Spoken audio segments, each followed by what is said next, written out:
ay inalok na mag-invest at ikaw naman ay nagka-interes. Heto ang lista ng mga katanungan para matiyak na di ka ma-scam. Magkano ba ang aking kikitahin? Pag ang sagot sa'yo ay Doble o higit pa buwan-buwan. magduda ka na, malamang scam yan. Saan ang office nyo? At ano ang landline number? Pag ang sagot sa'yo ay Virtual office kami and sa messaging app lang kami makakontakt. magduda ka na, malamang scam yan. May license ka pa to get investors from SEC. Pag ang sagot sa'yo ay hindi naman kailangan yun, magduda ka na, malamang scam yan. Kung ikaw ay inalok na mag-invest at ikaw naman ay nagka-interes, magtanong at mag-investiga para di ma-scam at mabiktima. Bakit kailangan ko pang mag-recruit ng ibang Pag investors? ang sagot sa'yo ay Para mas kumita ang investment mo. magduda ka na, malamang scam yan. Bakit kailangan ko mag-invest agad-agad? As in now na. Pag ang sagot sa'yo Kasi ay limited offer lang, kaya avail. Now na! magduda ka na, malamang scam yan. Bakit sa personal bank account mo at hindi sa company account, i-deposit ang investment ko? Pag ang sagot sa'yo ay Para mas mabilis ko i-process ang investment mo. magduda ka na, malamang scam yan. Scam yan. Kung ikaw ay inalok na mag-invest at ikaw naman ay nagka-interes, magtanong at mag-investiga para di ma-scam at mabiktima. Para makasiguro, download SEC Check App o sumangguni sa SEC o mag-report sa mga autoridad.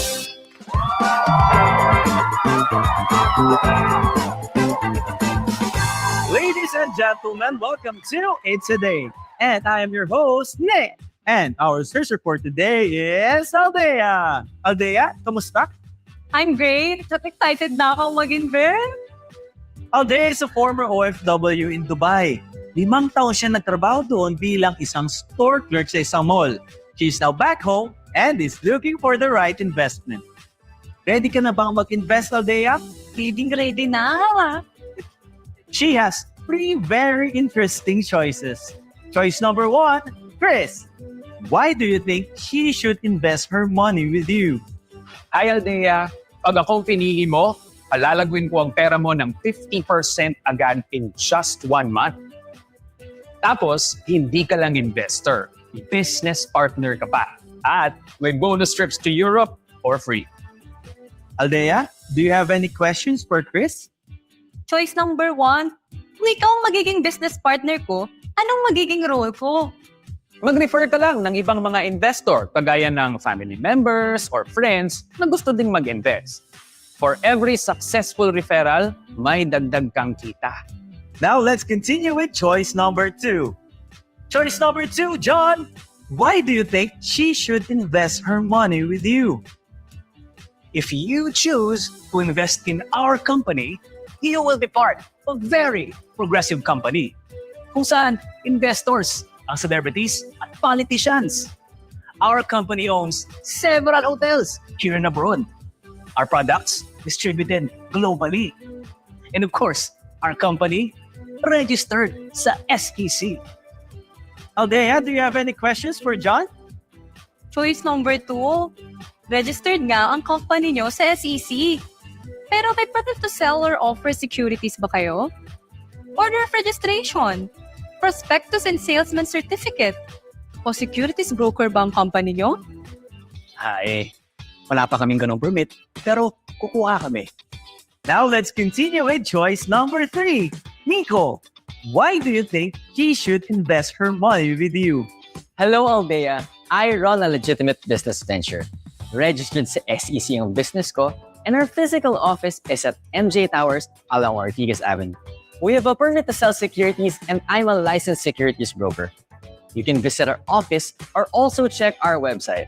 Doon mo makikita ang annual financial statement, general information sheet, iba pang requirements na ipinapasa namin sa SEC at ibang ahensya. Pwede mong i-check kung kumikita ang business namin para magabayan ka sa iyong investment. Aldea, do you have any questions for Miko? Choice number 3, ilang taon na ang company nyo? Our company was established by my father in 1995 and I took over the business in 2015. So almost 3 decades na ang aming company. Aldea, meron ka na bang napili sa kanilang tatlo? Si choice number 1, ang laki daw ng kita. Kaso, kaduda-duda naman yung 50% na bonbon yung kikitain. Si choice number 2 naman, malaki yung company nila. Kaso, wala naman silang permit to sell securities. Si choice number 3, hindi gaanong malaki yung company nila. Pero, kumpleto ang mga permits nila. Established ng business nila at very stable. Aldea, what is your final answer? I choose to invest in choice number 3. Congratulations, Miko, sa iyong pag-i-invest si Aldea. Laging tandaan, bago mag-invest, mag-investiga.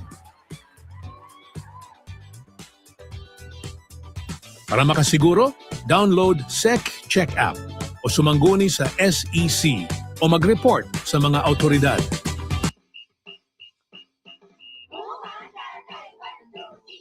Scan, scan, scan, scan, scam, scam, scam, scam.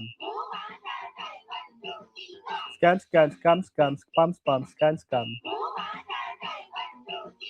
Scan, scam, scan, scam, spam, scan, scan, spam. Scam, scan, spam, scan, scan, scan, scan, spam. QR codes, scan it with caution. Unsure, mark it as spam. It could be a scam. Stop and check before you scan. Protect your money. Be a smart financial. Think, think, think, think, click, click, click, click. Think, think, link, think, click, think, think, click. Think, link, click, think, think, link, think, click. Link, think, click, link, think, click, think, link, think. You see VTEX? Basta may link, wag i-click. Always think before you click. Protect your money. Be a smart financial.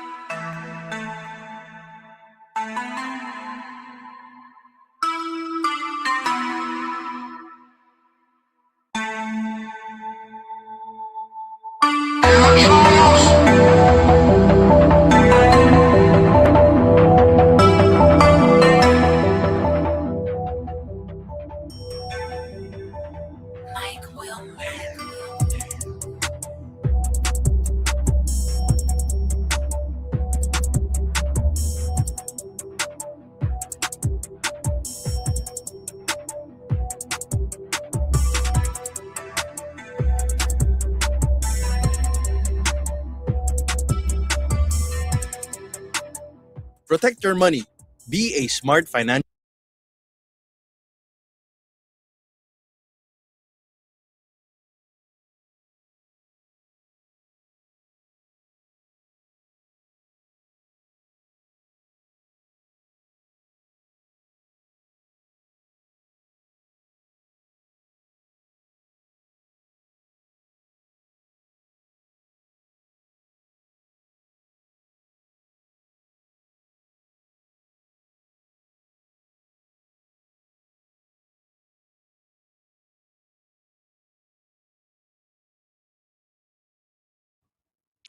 Good afternoon. I'm Angela Okol from the Strategic Partnership and Advocacy Division of the Securities and Exchange Commission. Welcome to this webinar of the SEC Communication, Advocacy, and Network, or the SEC CAN initiative. This is produced under the leadership of Chairperson Francis Lim and Commissioners J.V. Paul D. Francisco, Carlo S. Bello, McGilbrine T. Fernandez, and Rogelio V. Quevedo, and in partnership with the public and private sectors under the SEC Campaign Network. In today's webinar, we will cover everything you need to know about one of the newer departments in the Commission, the Financial Analysis and Audit Department, or FAAD. We are joined by resource speakers who will guide us through the department's mandate and functions. They will also share key updates on the department's latest strategic priorities. For a brief overview, the FAD was created by virtue of SEC Office Order Number 126, Series of 2025, last February 18, 2025.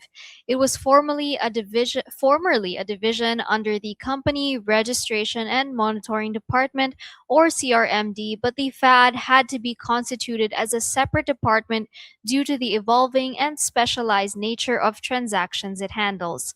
We are holding this webinar as part of the Ease of Doing Business thrust of the SEC Communication, Advocacy, and Network, or the SEC CAN initiative.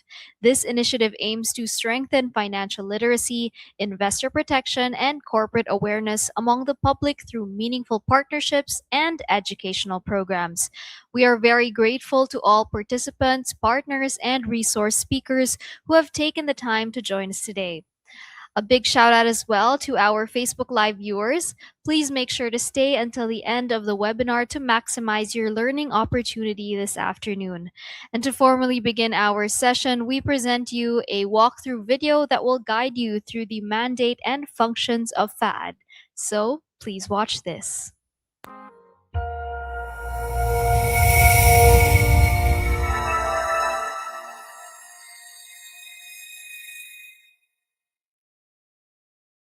Good day to our valued stakeholders and partners in the corporate sector.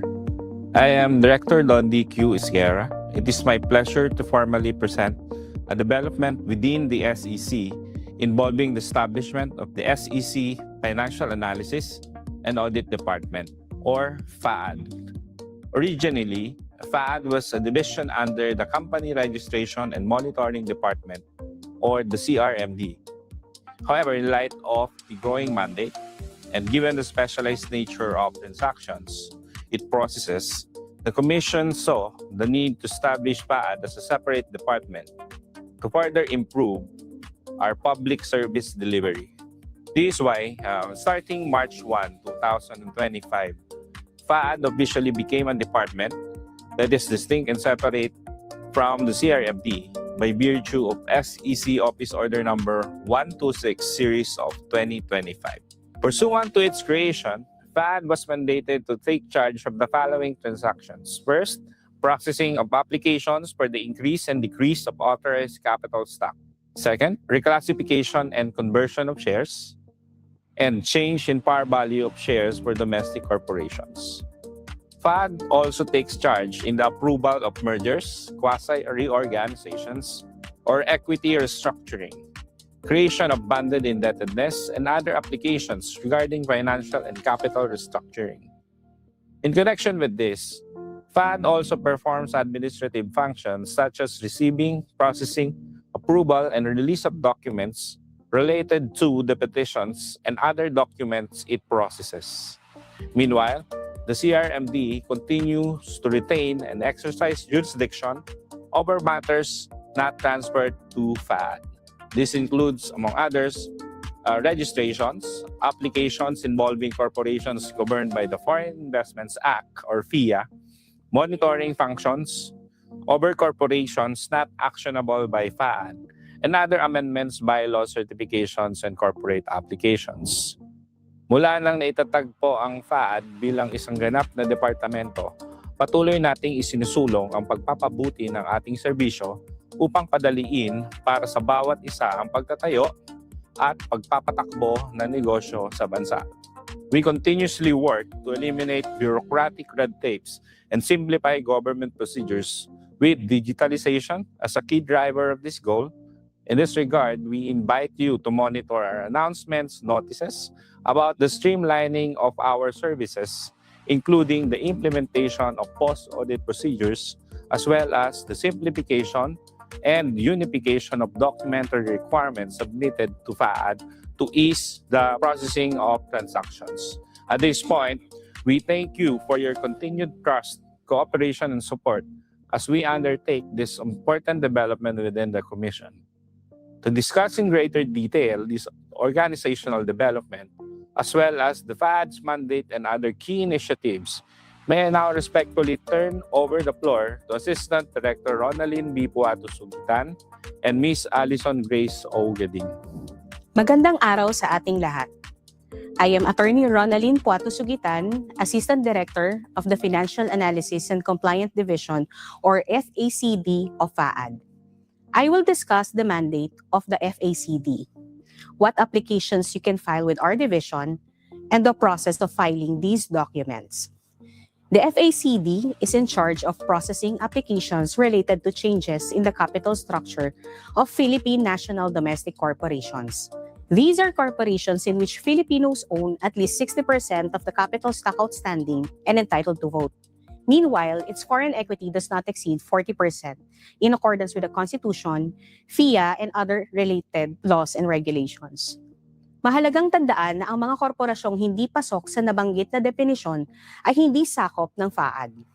Saklaw na ito ng Foreign Investment Registration Division o First D ng CRMD. These are applications processed by our division.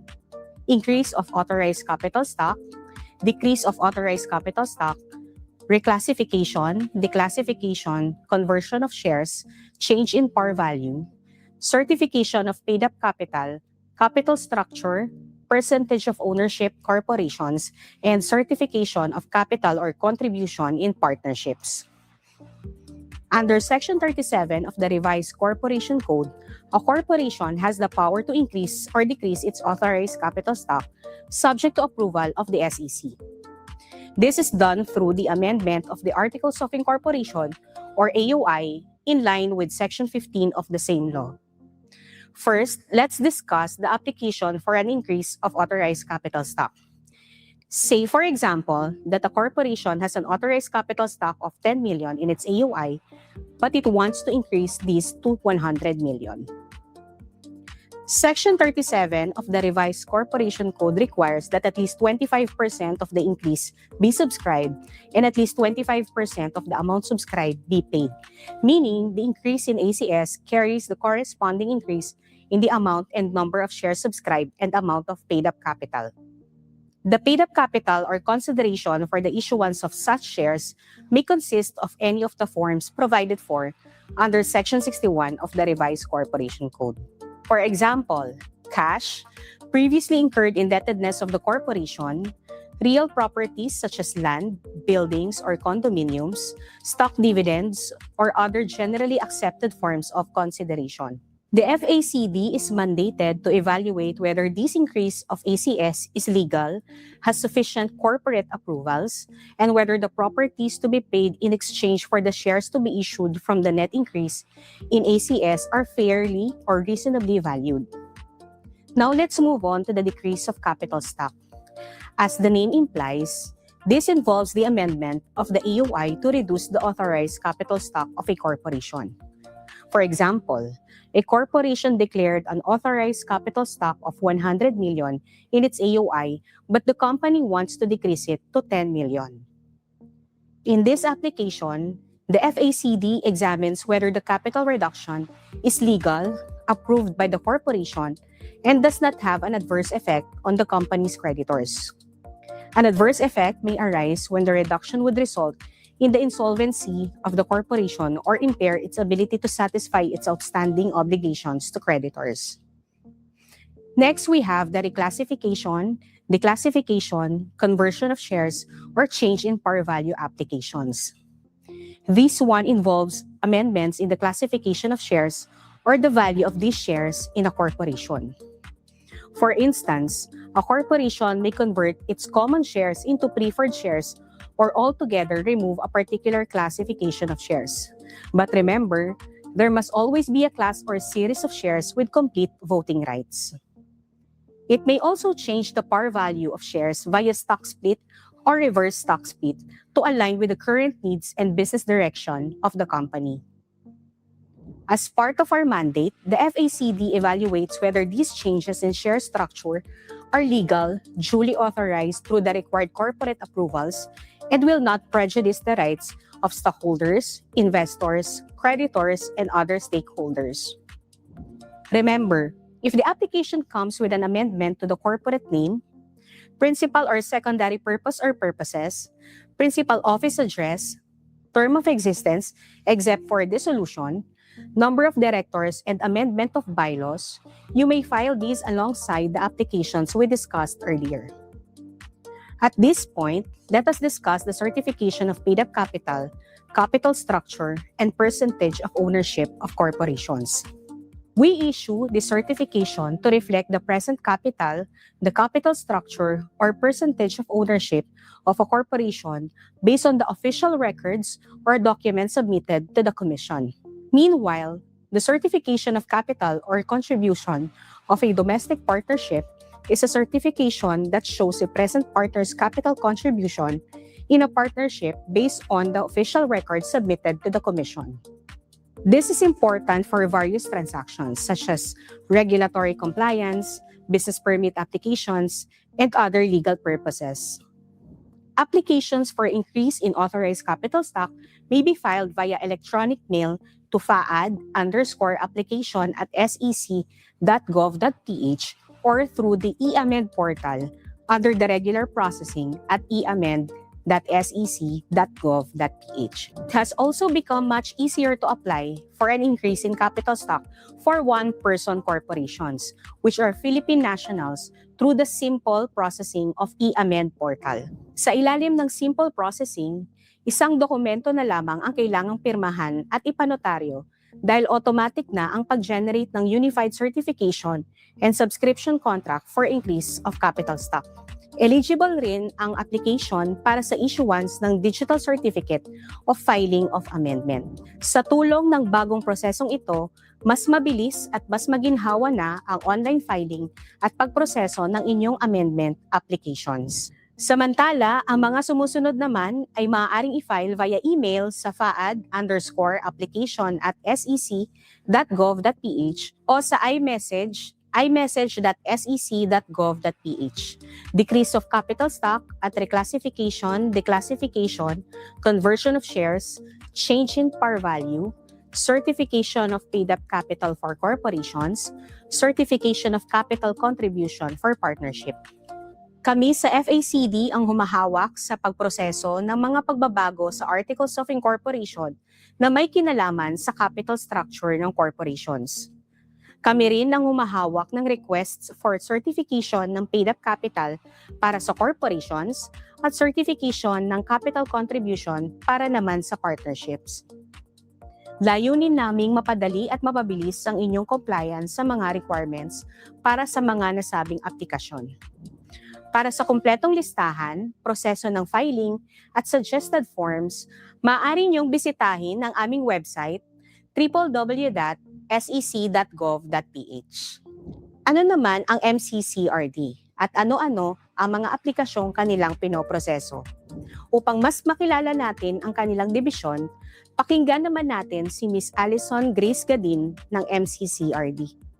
Maraming salamat, AD Rona, para sa malinaw na diskusyon tungkol sa mga aplikasyon sa ilalim ng FACD. Ngayon naman, dumako tayo sa mandato ng Mergers, Consolidations, and Corporate Reorganization Division o MCCRD ng FAAD. Ako si Alison Grace O. Gadin ng MCCRD FAAD at tatalakayin natin ang susunod na bahagi ng ating webinar. For this part, we will give you a brief overview of the MCCRD, the applications it handles, and when this application should be filed. The MCCRD is the division of FAAD that processes applications involving dividend declarations, corporate reorganization, equity restructuring, and corporate combinations. Like the applications handled by FACD, the MCCRD only covers domestic stock corporations classified as Philippine nationals. To recall, these are corporations whose outstanding capital stock entitled to vote is at least 60% owned by Filipinos, with foreign equity not exceeding 40%. In accordance with the Constitution, FIA, and other applicable laws and regulations. The only exceptions are applications on mergers and consolidations, which are all handled by MCCRD regardless of foreign equity ownership. Let us first list down the applications processed by our division. First, we have applications related to dividend declarations, including cash or stock dividend declaration for shares that are not listed and property dividend declaration.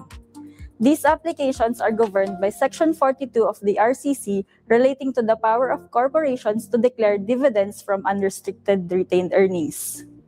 Secondly, applications involving capital and equity transactions such as confirmation of valuation, creation of additional paid-in capital o APIC, creation of bonded indebtedness, equity restructuring, and quasi-reorganization.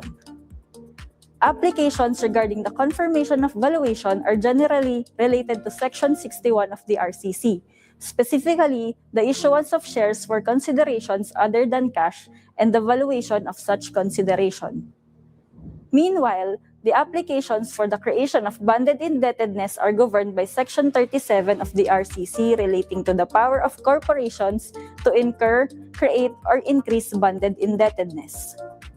Thirdly, we also handle applications regarding corporate combinations such as merger or consolidation for banks and non-banks. Applications for mergers and consolidations are governed by Section 75 to 79 of the RCC. Now, let's discuss each application along with illustrative examples to help us understand them. Let's begin with the cash or stock dividend declaration for shares that are not listed. This pertains to requests for acknowledgement of cash or stock dividends declared by a corporation from its unrestricted retained earnings. Mahalagang tandaan na ang aplikasyong ito ay para lamang sa shares na hindi listed sa Philippine Stock Exchange o PSE. Sa pagsusuri nito, tinitignan ng MCCRD kung ang deklarasyon ay alinsunod sa RCC at SEC rules and regulations. Tinitignan din kung may sapat na unrestricted retained earnings o kita ang korporasyon. Inaalam din natin in case of cash dividend declaration kung aprobado ba ito ng Board of Directors o BOD, habang tinitignan naman natin sa kaso ng stock dividend declaration kung aprobado ito ng BOD at ng stockholders. Halimbawa, may unrestricted retained earnings ang ABC Corporation na 10 million pesos at nagdeklara ito ng 2 million pesos cash dividends para sa stockholders nito. Maaari rin namang stock dividends ang i-declare sa halip na cash. Now, let's move to property dividend declaration. This pertains to declaration of dividends using property instead of cash or shares. For example, the corporation may distribute land, investments, shares of stock, buildings, or other corporate assets as dividends to stockholders. Let's use ABC Corporation again as an example. Instead of cash dividends, it may distribute the land that the corporation owns as a property dividend to stockholders. Here, the MCCRD looks at whether the value of the property is properly supported and if the declaration is compliant with applicable laws and accounting standards. Next, we have the confirmation of valuation. This application pertains to the confirmation of the value of consideration given in exchange for the issuance of shares within the corporation's authorized capital stock. Take note that this is generally applicable if the consideration for the issuance of shares is in a form of other than cash. It may be land, building, shares of stock, motor vehicle, equipment, intangibles, net assets, or previously incurred indebtedness like advances or DFFS. Kapag cash ang ibabayad, hindi na kailangan ng confirmation of valuation application. Halimbawa, nagbigay si stockholder A ng lupa na nagkakahalaga ng 5 milyong piso sa korporasyon kapalit ng karagdagang shares of stock. Bago mailabas ang shares, kailangan makumpirma muna kung makatwiran at suportado ng mga kaukulang dokumento ang halaga ng lupa. Here, the MCCRD evaluates if the valuation of the property or consideration is reasonable, fair, and properly supported based on the applicable SEC rules and accounting standards. Let us now discuss the creation of additional paid-in capital. APIC pertains to the additional capital contribution in a corporation, usually in excess of par value or capital infusion without the corresponding issuance of additional shares depending on the structure of the transaction. Halimbawa, may isang stockholder na nagbigay ng paunang halaga na 3 milyong piso sa korporasyon. Maaari itong i-convert bilang APIC sa halip na bayaran ng korporasyon pabalik ang nasabing halaga sa nasabing stockholder. In our evaluation, The MCCRD looks at whether the source and amount of the APIC are properly supported and if the accounting treatment is proper. Meanwhile, the creation of bonded indebtedness is the type of application where a corporation creates a bonded debt or debt through bond issuance secured by corporate assets. This is usually done for business growth. For example, a corporation may issue bonds worth 100 million pesos to support business expansion using real properties such as land as security. We also handle equity restructuring applications. This is the process of restructuring the equity of the corporation to reduce or wipe out its deficit.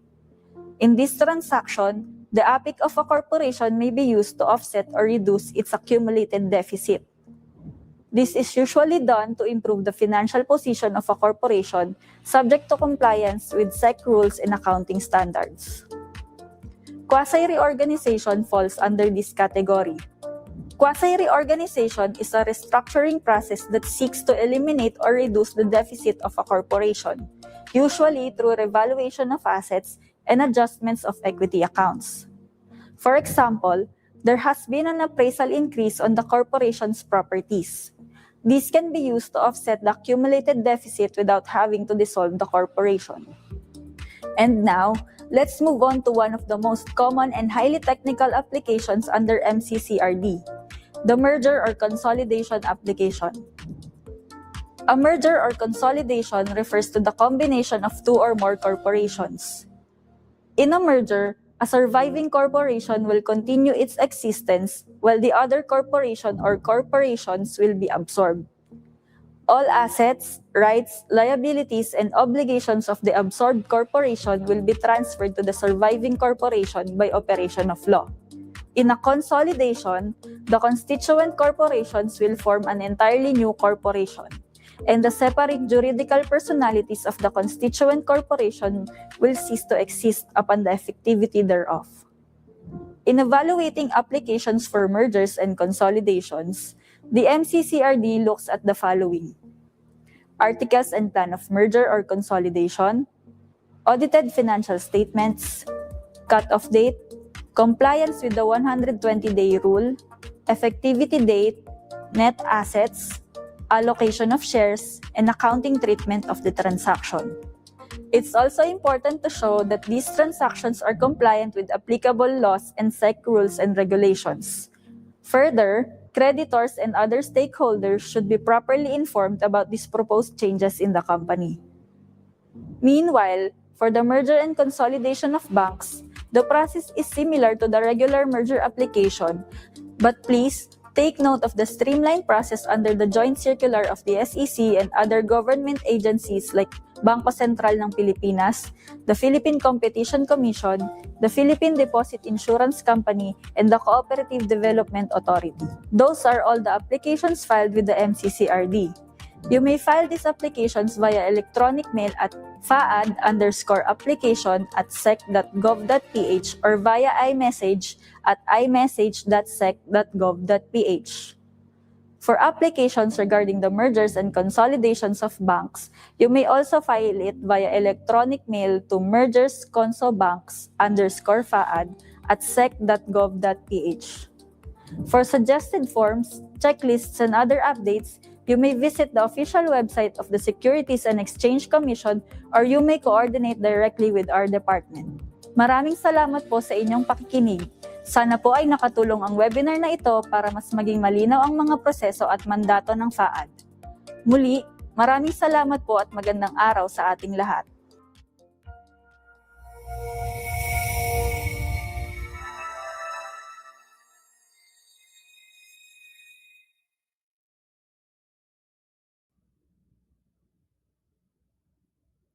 Indeed, the FAD performs an important function when it comes to corporate reorganization, affecting the financial aspect of the corporation.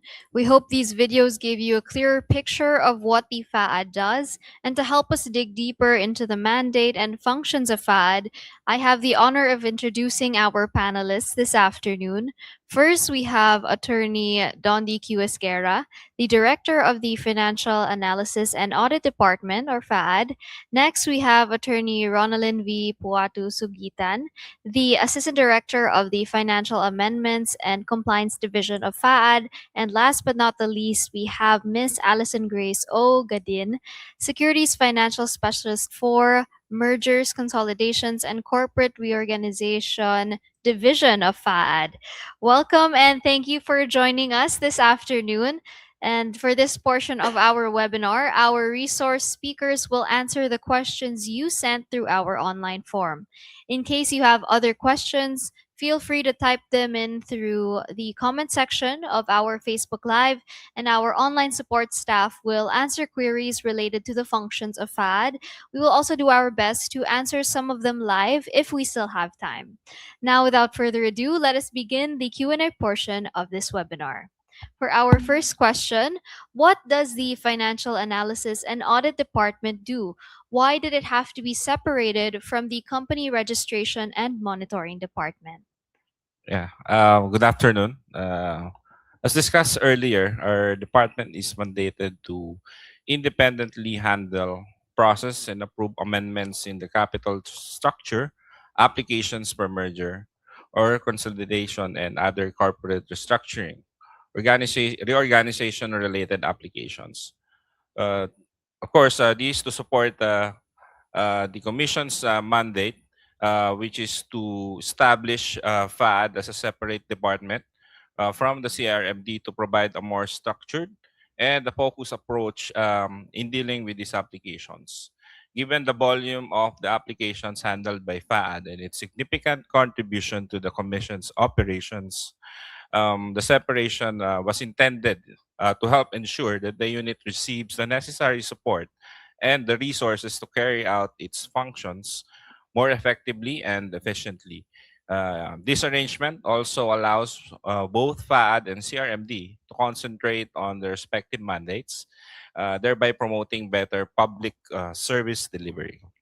Thank you for that, Direk. Clearly, both FAAD and the CRMD play an important role in performing the core mandate of the Commission. And it's good that we have two separate departments now in order for each one to focus on the specific kinds of applications they're processing. Now, for our next question, how does FAAD support the SEC's mandate of promoting investor protection and maintaining confidence in the Philippine corporate sector?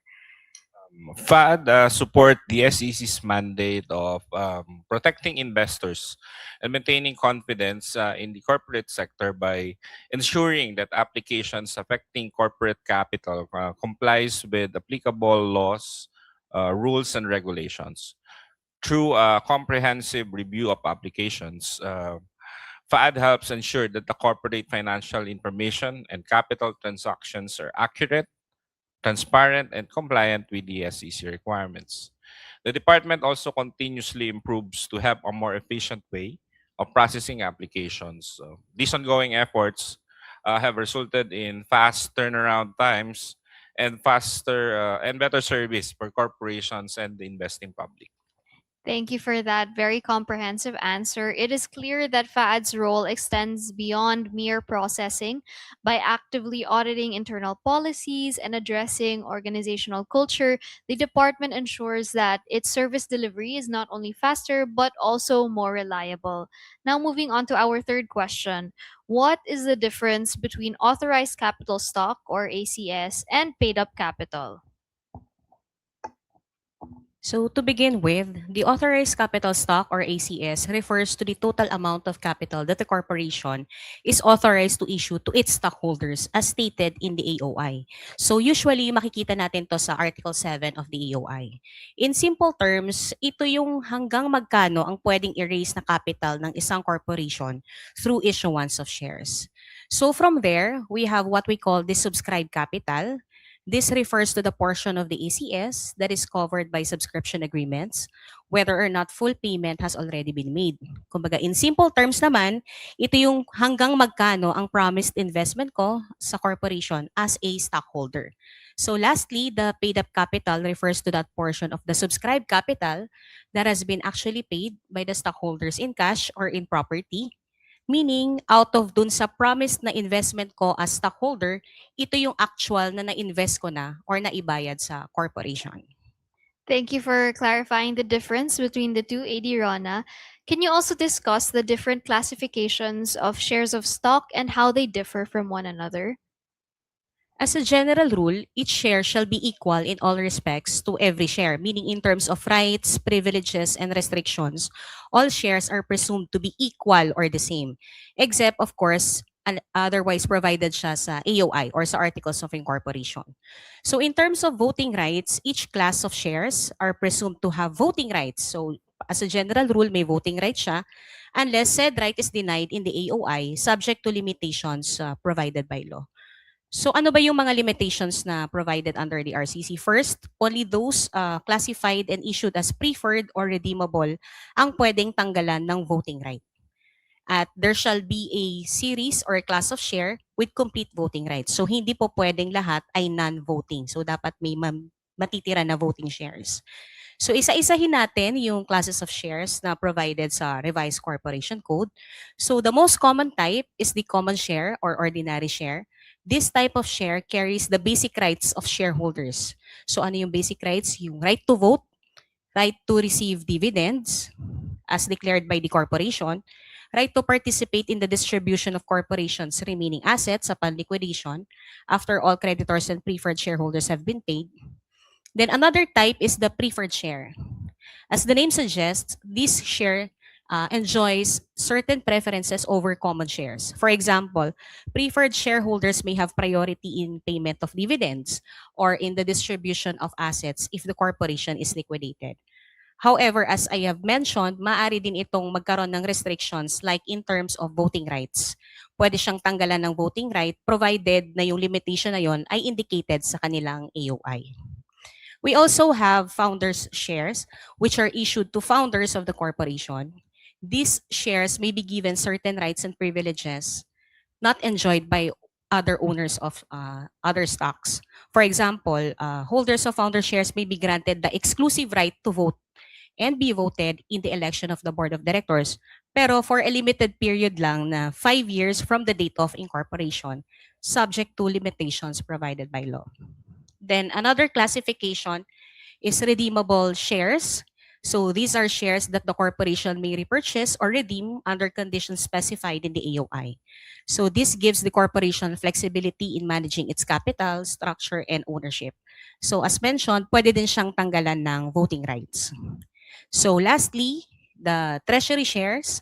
These are shares that were previously issued and fully paid but were later reacquired by the corporation, either through purchase or redemption. So such shares may be disposed again. Pwede siyang i-reissue ulit ni corporation for a reasonable price until ma-reissue siya itong ganitong klaseng shares, wala siyang voting rights and hindi rin siya entitled to dividends. So as discussed, yung main difference among these classifications lies in the rights or limitations attached to them.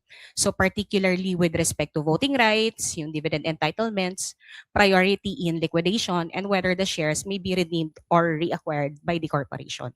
So again, all shares are equal in terms of privileges unless otherwise provided sa AOI. Importante na yung features ng shares ay naka-indicate sa AOI. Thank you for that very thorough breakdown. It's important for the public to understand these distinctions to help every corporation aiming for a sound capital structure.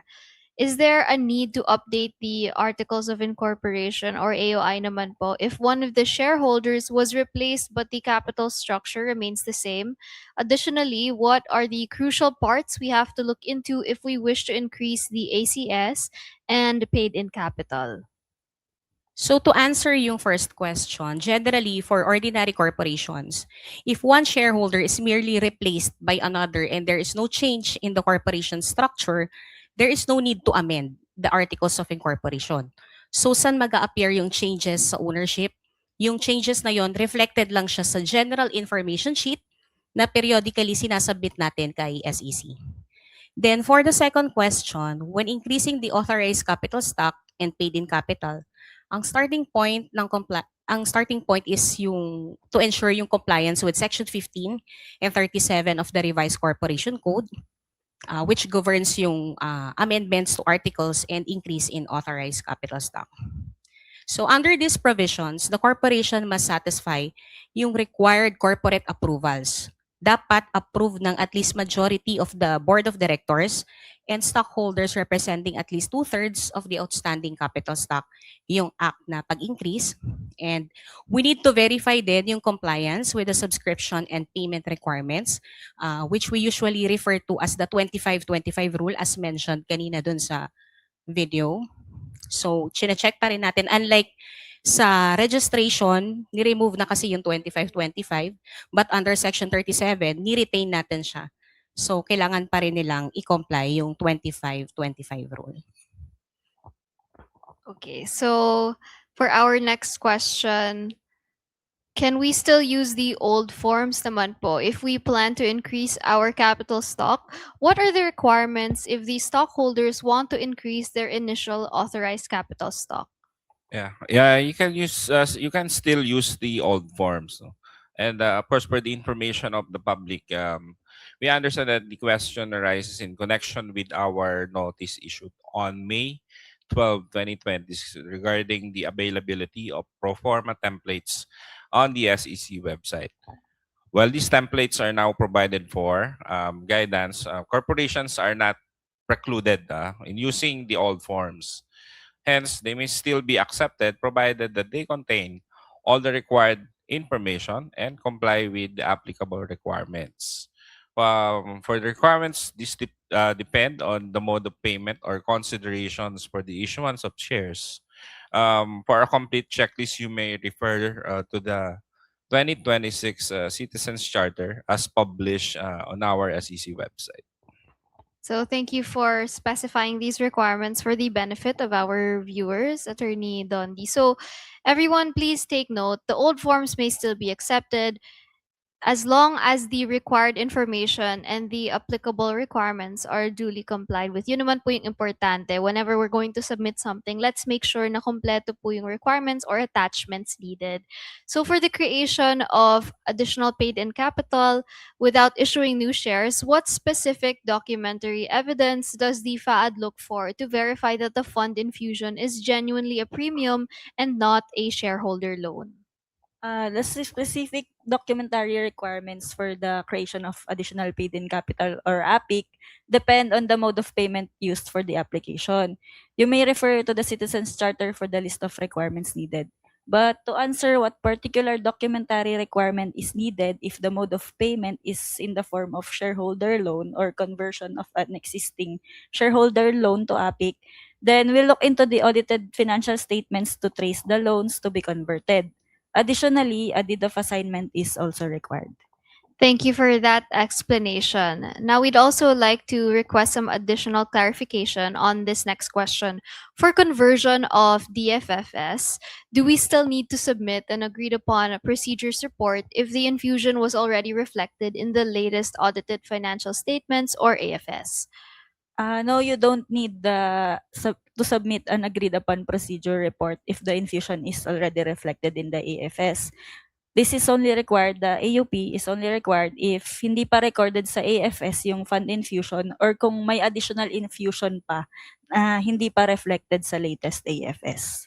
Thank you. So I hope our viewers remember that. Hindi na po kailangan isubmit ang agreed upon procedure report for as long as naka-reflect na po sa AFS ang infusion.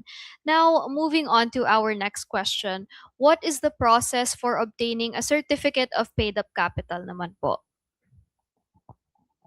For requests for certification of paid-up capital, yung mga required documents must be submitted through either iMessage portal or via email at faad_application@sec.gov.ph. So for the information lang of the public then, we have already dispensed with the submission of hard copies as part of our streamlining efforts, and the entire process is now fully online. So after our evaluation, we will issue the payment assessment form or PAF containing the fees for the request amount amounting to 1,030. So after payment, i-upload nyo lang yung proof of payment sa platform kung saan kayo nag-apply. Either iMessage or via email within dun sa the same thread. So once we receive yung proof of payment, we will issue the certificate of paid up capital digitally signed by our director through the same platform. Again, no more hard copy na may wet signature yung marireceive ninyo. So po pwede nyo naman na ma-verify yung nirelease namin na digital certificate kasi may QR code po yun. So po pwede nyo po siyang i-scan for authentication. And so para sa ating viewers, you have two choices. You can file a request for a certificate of paid up capital via the iMessage portal or platform at imessage.sec.gov.ph or via email by contacting faad_application at sec.gov.ph. And once again, FAAD won't be accepting hard copies anymore. So please utilize these online channels to file your requests. Mas mabilis din po talaga if online nyo na lang din gawin. Now, are the guidelines on the process of increasing capital stock different for OPCs or one-person corporations? What advice can you give them when it's their first time submitting applications to FAAD? Actually, the guidelines for processing applications for increase ng regular corporations versus sa OPC, the same lang siya. Generally, the same lang siya. Except that for increase in ACS through cash ng OPC, in-incorporate na namin to sa simplified processing under the e-amend as discussed earlier. So under this simplified process, no, yung basic requirements have been consolidated na into one single document. So yun yung unified certification and subscription contract. So this is a system-generated form automatically prepared based on the information provided by the applicant through the e-amend platform. So once signed and notarized, i-upload ito sa e-amend kasama ng ibang requirements gaya ng amended AOI and monitoring clearance. So as to the process, it will undergo the same processing and entail the same fees. Then after payment of filing fees comes the approval, a digital certificate is automatically generated and made available to the applicant. However, submission of the hard copies is still required as part of the current process. So lastly, for first-time applicants, I would advise you take full advantage of the simplified process. It is also important for the applicants to stay informed by regularly checking our official notices through the SEC website and official social media platforms, as updates and guidelines are continuously issued to ensure proper compliance with the latest procedures. Thank you for that reminder, AD Rona. Now that we have the simplified process, we truly encourage the public to make use of this dahil mas madali na yung proseso. You just have to input the correct information and the system will generate the form for you. If you ever encounter difficulties though, our lines are open to accommodate any queries or concerns regarding this. Now, what is the significance of confirming the valuation of consideration for the issuance of shares, particularly when non-cash assets are involved? Confirmation of valuation is required whenever there is an issuance of shares within the authorized capital stock when the consideration is other than cash.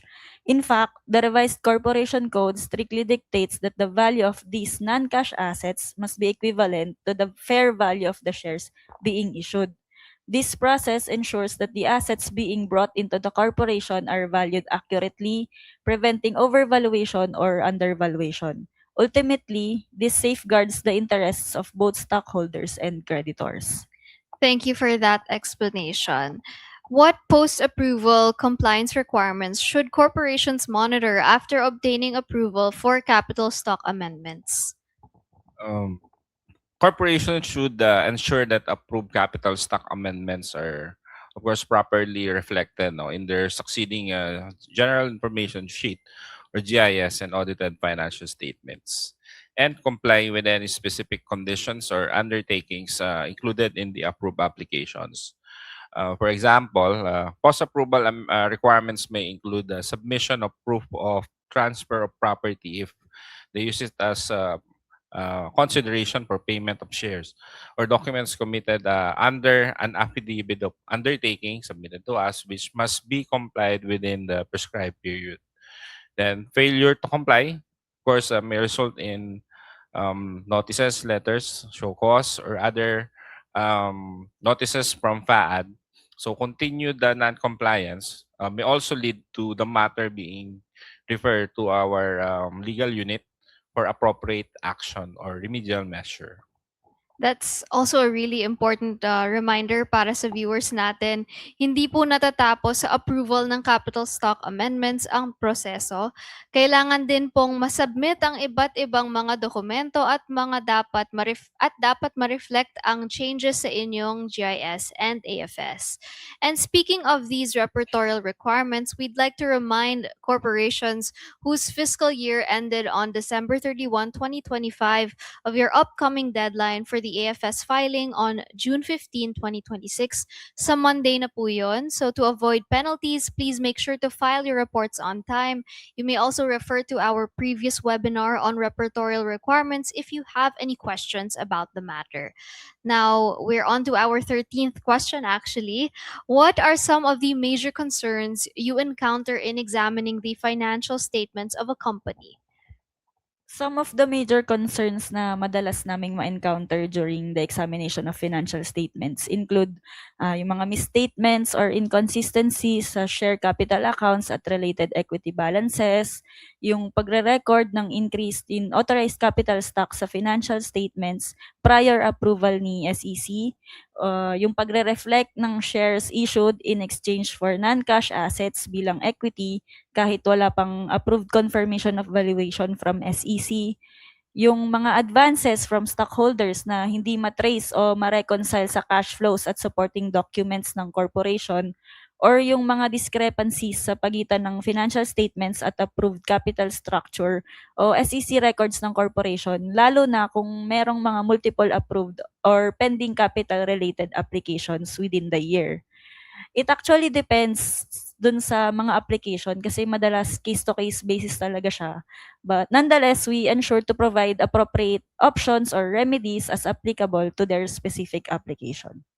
Thank you. This is also very important. So kung hindi pa nakakuha ng necessary approvals from the SEC, please refrain from reflecting them in your financial statements.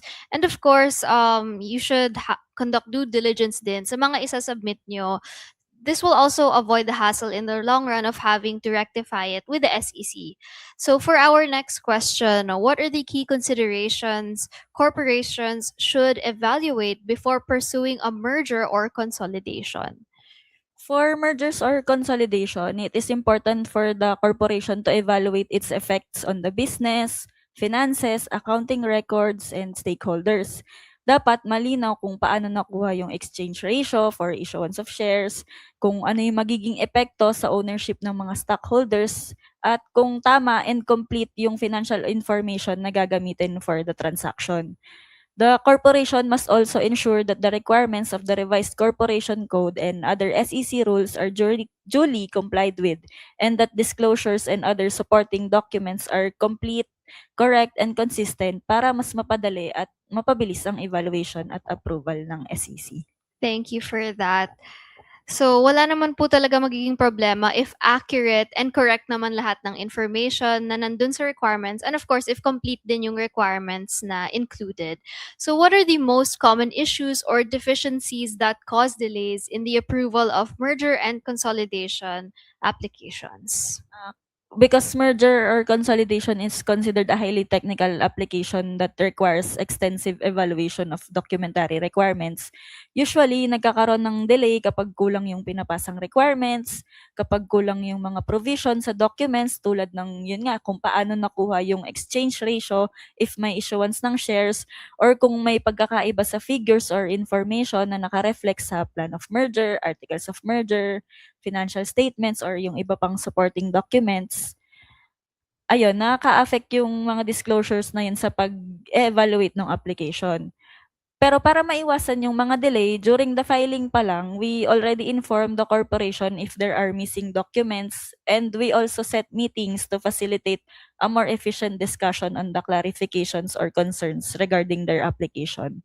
Actually, we also just released prescribed templates for the public to use to facilitate an easier evaluation of their application that is available on our SEC website. So case-to-case basis din po talaga siya.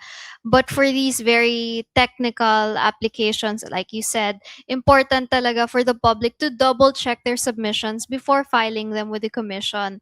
And tama din po na the public can refer to resources on the official SEC website para makita yung prescribed templates natin. That will also make it a lot easier for them kasi medyo mahaba nga naman yung process. At least nandyan na yung templates for them to use. They're readily available sa ating official website. So just visit www.sec.gov.ph to see them. Now, can you also explain the concepts of quasi-reorganization and equity restructuring in simple terms? And when do corporations typically undertake these transactions?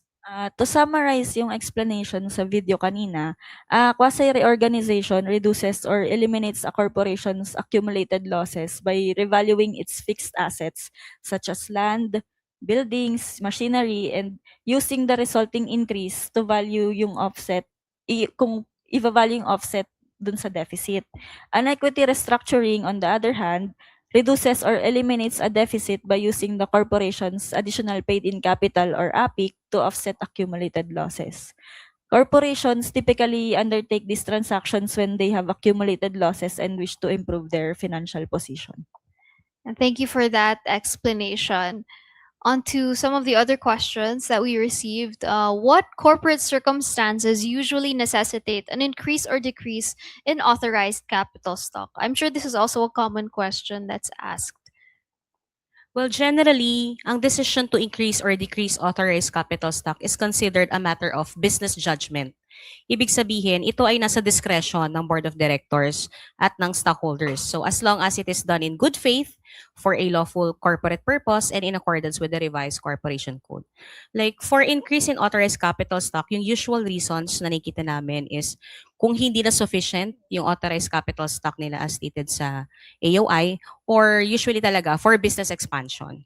So on the other hand, decrease of capital stock naman is typically considered when overcapitalized na ang corporation relative to its actual operations. So part of the corporate restructuring to improve yung efficiency. So again, just to emphasize, under the business judgment rule, the SEC generally defers to the decision of the corporation on matters of capital structure, as long as it is made in good faith and for legitimate corporate purpose. So in essence, the SEC's role is not to dictate the business decision itself, but to ensure that any increase or decrease in authorized capital stock is properly approved, properly documented, and fully compliant with the law and regulatory requirements. So again, case-to-case basis po talaga siya. There's really no one-size-fits-all answer for this because it all boils down to how the company will evaluate what type of application they're going to be going for naman po talaga, diba? So moving along with our Q&A segment, our next attendee is asking, what are the most frequent deficiencies or errors encountered in applications involving capital stock changes? As a matter of procedure, we evaluate applications involving capital stock changes in 2 stages. No? So we evaluate it based on completeness muna, then substantive compliance. Dun sa completeness stage, we determine whether all the required documents have been submitted. Common deficiencies at this stage is yung absence lang and presence of the documentary requirements. So it's very important na i-check nila sa website yung complete checklist of requirements before they submit. And then for the second stage naman is on the substantive. So once man-determine na namin na complete siya in form, we assess the accuracy, consistency, and compliance of the submitted documents with both legal and financial requirements. So at this stage, the most common errors would involve yung documents not signed by the prescribed signatories, or there are inconsistencies among submitted documents themselves. Meron din kaming nakikitang potential violations of the RCC arising from the transaction. gaya ng issuance of watered stocks or unauthorized increase or decrease, or yung mga application for decrease na prejudicial to the interest of the creditors. So in essence, these deficiencies are not merely technical in nature, but may also have legal implications under the revised corporation code, particularly where the capital integrity and creditor or other stakeholders protection are concerned. And so I hope that our audience takes note of these deficiencies. We hope corporations applying for capital stock changes would be more mindful of simple inconsistencies to ensure that we can avert delays in processing. So let's practice due diligence when it comes to submitting and making sure that the requirements we're preparing are complete. After all, the first step to an application is creating a checklist to ensure na lahat naman po doon itemized kung ano yung kailangan nyo isubmit para by the time you're going to proceed with your application, wala na kayong delays on that aspect. So what efforts do the SEC employ to detect or prevent fraud or collusion in relation to corporate restructuring, capital stock changes, and financial submissions, if any? In relation to this, how does FAAD contribute to ensuring transparency, accountability, and investor protection in the corporate sector? While the SEC's primary role is to evaluate compliance, its comprehensive review and verification procedures help detect potential irregularities or misrepresentations. These include reviewing supporting docs, reconciling information across filings and financial statements, verifying capital transactions and disclosures, and of course, conducting joint coordination meetings among processors and reviewers handling related applications. And recently, the FAD, through its post-audit unit, also monitors compliance with post-approval requirements and undertakings.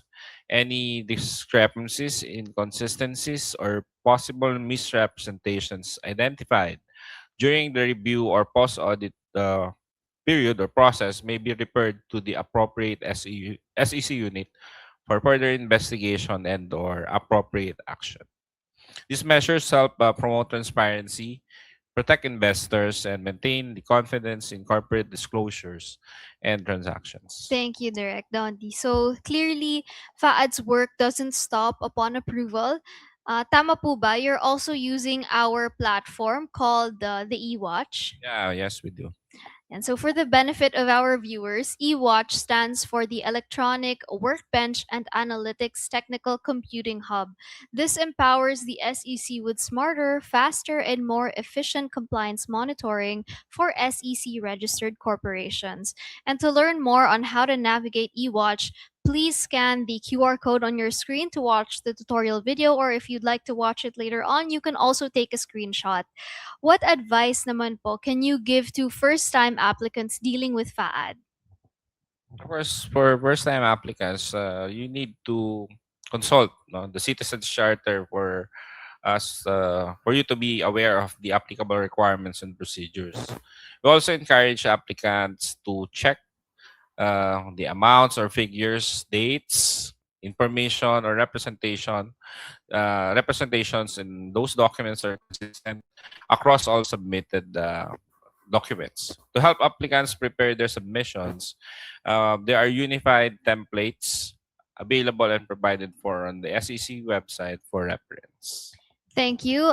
Everyone, please let's maximize the templates available on the SEC's website para mas mapadali na rin po ang inyong applications with FAAD. It goes both ways. So since ginagamit nyo na po yung form or yung template, it will also be easier naman for FAAD's end when it comes to checking. Sa inyo naman po, since may template na, it will also be easier for you to just fill up the application form one by one. Now, what is the significance of your unit naman po to the success of every corporation in the Philippines? For me, FAAD plays a key role in ensuring that corporate capital transactions are properly regulated, transparent, and compliant with law. Through this, we help maintain the integrity of the corporate capital system, support investor confidence, and promote stable and reliable business environment in the Philippines. That's an excellent point, Attorney Dondi. As the regulator of corporations, the SEC serves an important role in ensuring and safeguarding the integrity of the country's business environment as a whole. So, FAAD, with its very specific role, helps ensure that businesses, investors, and the general public feel safe and secure when doing business in the Philippines. And so let's see if we have any questions from our online audience. So it seems that we do have one. If the company is not publicly listed, can it sell its own remaining shares or of stocks to others directly without first obtaining a secondary license and or licensed brokers? So I know there are a lot of questions like this that come around, and we've also answered it a few times, but of course it's important for us to continue clarifying this online so that people will be aware. So baka meron pong gustong sumagot. Yeah, of course, you can sell, no? Provided for kung mag-exceed ka on certain requirements under the Securities Regulation Code naman, Section 8 and 12, selling on not more than 19. So yun, you need to have registration statements with one of our departments. So technically, yes, no? Basta sila, konti lang, not selling to the public. Yeah. Okay, so we have another one. So this is actually from Gladys Jude Ladera. So if you're watching, we're addressing one of your questions. In a full equity takeover where all shares have been transferred to a new shareholder, what is the proper process for the former shareholder to reacquire or buy back all of the shares? So generally, I think we have an answer for this naman po. Yan, baka si AD po. So yung question is, yung shareholder, binenta na niya yung shares niya to another shareholder, then gusto niyang ibalik ulit. Reacquire, no? Reacquire, opo. Not the corporation, no? Mm-mm. So, lumalabas yung transaction kasi is between two private parties. So, walang kinalaman si corporation doon sa transaction na yon. More on contractual siya. So, wala rin siyang filing sa SEC except updating lang ng GIS in the event na ibenta ulit. So, nasa discretion ng new holder ng share kung ibebenta niya pabalik doon sa doon sa former holder ng So shares. it's an internal Yeah. it's an internal communication process. The only involvement of the SEC is if that person will still remain as a shareholder in the next GIS filing. Yan. So we have another question from Mr. or Miss Zoleta. So ang tanong niya po, what do you call dividends that were declared for the payment of unpaid subscribed shares? Are these considered cash or stock dividends? I think mas magfo-fall siya under cash dividend kung gagawin niya. Kasi kung meron na siyang existing na subscribe, kasi ang stock dividend kasi kapag inisyo natin, automatic subscribe and paid yan. So hindi yan po pwedeng ipangbayad sa subscription mo na existing, sa unpaid subscription. So more or less, it refers to cash dividend. Meaning instead of receiving yung cash, ia-apply niya yung cash payment na yon as payment doon sa unpaid subscription niya. Yeah, thank you, AD. So I think we have another follow-up question from one of our audience members. Could you clarify the FAAD application requirements for unlisted private corporations? Specifically, are we required to secure formal FAAD approval for both cash dividends and stock dividends, or is the application strictly required only for stock dividends? Yung application for cash dividend and stock dividend is optional as of now. So, hindi siya required. Okay. So, hindi naman po required. So, it's optional. It's up to the company or the corporation to evaluate whether they will apply for this. Yeah. So, let me check if we have any other questions. Okay. So, it seems that we don't have any other follow-up questions from our audience today. So, that ends our webinar. We thank you, our viewers, for your insightful questions, which drove our conversation well this afternoon. We hope that the technical Guidance provided by our resource speakers has clarified the frequently asked questions or FAQs about the services offered by FAAD. We would also, of course, like to thank our speakers, Director Dondi, AD Rona, and Miss Allison, for your time and for answering the questions sent by our stakeholders, even yung mga live questions. Maraming salamat po. At this point, allow me to read through a few reminders before we formally close today's session. Last May, the SEC released the following memorandum circulars. First, we have SEC Memorandum Circular number 17, series of 2026. This is all about the term limit of broker directors of an exchange. So kindly scan the QR code to read the full memorandum circular. Second, we have SEC Memorandum Circular number 18, series of 2026, which is all about the further reduction of fees and charges for IT-related services. And through this memorandum circular, the SEC further reduced select IT-related fees and charges by an additional 25% based on the previous rates provided for under SEC Memorandum Circular number 6, series of 2025. You may access the full copy of the Memorandum Circular by also scanning the QR code on your screen. And again, a reminder lang po for those corporations whose fiscal year ended last December 31, 2025, about the upcoming deadline for the filing of annual financial statements or AFS. The deadline is on Monday, June 15, 2026. And meanwhile, the extension of the temporary use of the 2020 form of filing of the General Information Sheet or GIS on eFast is until June 30, 2026. For any questions on company registration, annual repertorial requirements, and Harbor, you may check out the recording of our webinars via the SEC Academy through academy.sec.gov.ph. The SEC Academy is an open education platform where you can access modules on starting and managing your business, investing wisely, avoiding scams, and managing finances efficiently. For further assistance, you may visit the SEC headquarters here in Makati or any SEC extension office nearest you. Alternatively, you may contact 14SEC, that's 14732, for inquiries, or reach out to us through the SEC iMessage portal so our support personnel can assist you. We also invite you to follow us on our social media accounts to stay updated about the announcements of the SEC. For more services, you can also download the SecCheck app.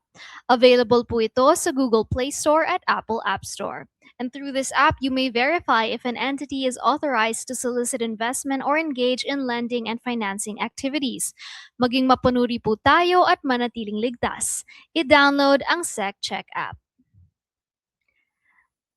Bago po magpaalam, shout out also to our viewers. You guys have been very active in answering our questions, including Mr. Arvin. Yes, Mr. Arvin Kape. Yan, so siguro mahilig po siya magkape. So thank you so much for watching, and also shout out again to our other partner stakeholders watching. Maraming salamat po for your continued support. Now, we would also like to remind everyone to answer our online evaluation form by July 15, 2026. Just visit the link flashed on your screens or scan the QR code to access the evaluation form. Muli, ako po si Angela Ocol. Maraming salamat at see you again sa susunod na webinar. Magandang hapon po sa inyong lahat.